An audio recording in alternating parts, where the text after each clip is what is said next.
வணக்கம், welcome to TastyTawa.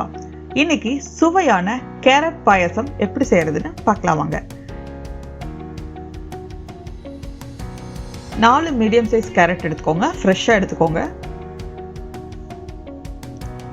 கேரட்டை தோல் சீவிட்டு 1 இன்ச் பீஸா கட் பண்ணி ரவுண்டா எடுத்துக்கலாம். தோல் சீவுறது இம்பார்ட்டன்ட். இதை ஒரு 10 நிமிஷம் தண்ணி ஊற்றி வேக வச்சுக்கலாம். ப்ரெஷர் குக்கர் யூஸ் பண்ணுறீங்கன்னா 2 விசில் வேக வச்சு எடுத்துக்கோங்க. இப்போ கேரட் நல்லா வெந்துருச்சு. இப்போ கேரட்டெல்லாம் எடுத்து கேரட் வெந்த தண்ணியை கொஞ்சமாக ஊற்றி கூழ் மாதிரி அரைச்சிக்கணும்.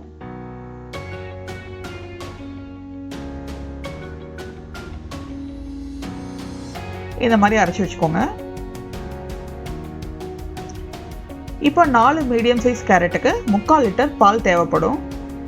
ஃபஸ்ட்டு அடி கனமான பாத்திரத்தில் கொஞ்சமாக தண்ணி ஊற்றிட்டு அதுக்கப்புறம் 3/4 லிட்டர் பாலை சேர்த்துக்கலாம். பால் காய்ச்சாத பாலாக ஃப்ரெஷ்ஷாக எடுத்துக்கோங்க, புதுசாக எடுத்துக்கோங்க. அப்போ தான் கீர் ஃப்ரெஷ்னஸோடு இருக்கும்.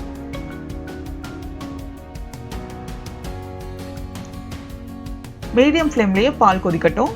பால் கொதிச்சு வரும்போது நம்மளோட கேரட் வெந்த பேஸ்ட்டை உள்ளே சேர்த்திக்கலாம். கொஞ்சம் கொஞ்சமாக உள்ளே சேர்த்திட்டு அப்பப்போ கிளறி விடுங்க. இல்லைன்னா கேரட் கீழே போய் உட்காந்துக்கும், அடி பிடிச்சிரும். அடி கனமான பாத்திரமா எடுத்துக்கோங்க, இது ரொம்ப இம்பார்ட்டன்ட்.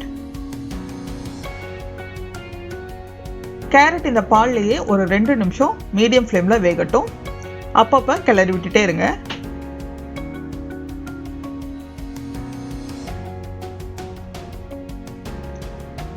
இப்போ நல்லா சேர்ந்து வெந்து வந்திருக்கு.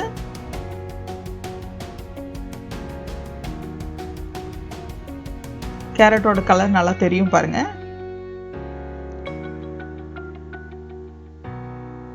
இப்போ ஒரு சின்ன பவுல் எடுத்துக்கோங்க. இதில் 2 டீஸ்பூன் கஸ்டர்ட் பவுடர் சேர்த்துக்கிறோம். கஸ்டர்ட் பவுடர் சேர்த்தும் போது இதனோட டேஸ்ட் ரொம்ப சூப்பராக வேற லெவலில் இருக்கும். கண்டிப்பாக இதை ட்ரை பண்ணி பாருங்க. கொஞ்சமாக பால் சேர்த்து நல்லா தின் பேஸ்ட்டாக கரைச்சிக்கலாம், தோசை மாவு மாதிரி. 2 டீஸ்பூன் மேலே எடுக்க வேண்டாம். ரொம்ப அதிகமாக எடுத்தோம்னா நமக்கு கேரட்டோட ஃப்ளேவர் தெரியாமல் போயிடும். 2 டீஸ்பூன் மட்டும் எடுத்துக்கோங்க. இப்போ இந்த பாயசத்தில் நம்ம கஸ்டர்ட் பேஸ்ட்டை சேர்த்துக்கலாம்.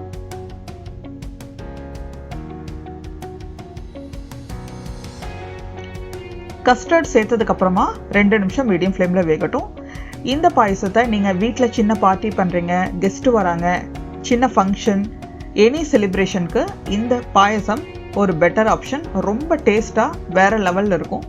கண்டிப்பாக நீங்கள் ட்ரை பண்ணி பாருங்கள். இப்போ 2 நிமிஷம் நல்லா கொதிச்சிருச்சு. இந்த மாதிரி ஆயிடுச்சு. கஸ்டர்ட் சேர்த்ததுக்கப்புறம் மீடியம் ஃப்ளேம்லேயே தான் இருக்குது ஃப்ளேம்.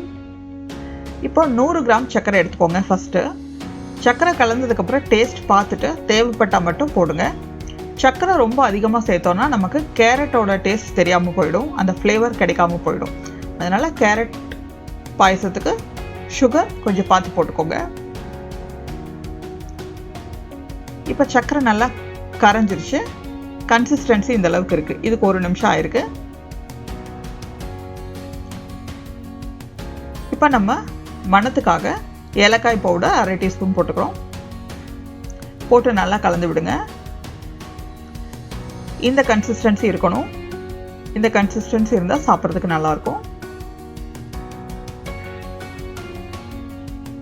நம்ம பண்ணியிருக்கிற அளவில் 4 பேர் நல்லா சாப்பிட்லாம். இப்போ இதில் ஒரு கை ஃபுல்லாக நம்மளுக்கு பிடிச்சமான ட்ரை ஃப்ரூட்ஸ், நட்ஸை குட்டி குட்டியாக கட் பண்ணி சேர்த்துக்கலாம். நட்ஸ் எல்லாம் தாராளமாக போடுங்க, அப்போ தான் கீர் சாப்பிடும்போது நல்லாயிருக்கும். பாருங்கள், இந்த கன்சிஸ்டன்சியில் இருக்குது. இது பர்ஃபெக்ட். இது நம்ம சூடாகவும் சாப்பிட்லாம், ஃப்ரிட்ஜில் வச்சு சில்லாகவும் சாப்பிட்லாம். ரெண்டுமே சூப்பராக இருக்கும். ஃப்ரிட்ஜில் வச்சிங்கன்னா 2 நாள் வச்சு சாப்பிட்லாம். கண்டிப்பாக நீங்கள் இந்த கேரட் கீரை ட்ரை பண்ணி பாருங்கள். ட்ரை பண்ணி பார்த்துட்டு உங்கள் கமெண்ட்ஸ் என்னென்னு எங்கள் கூட ஷேர் பண்ணிக்கோங்க.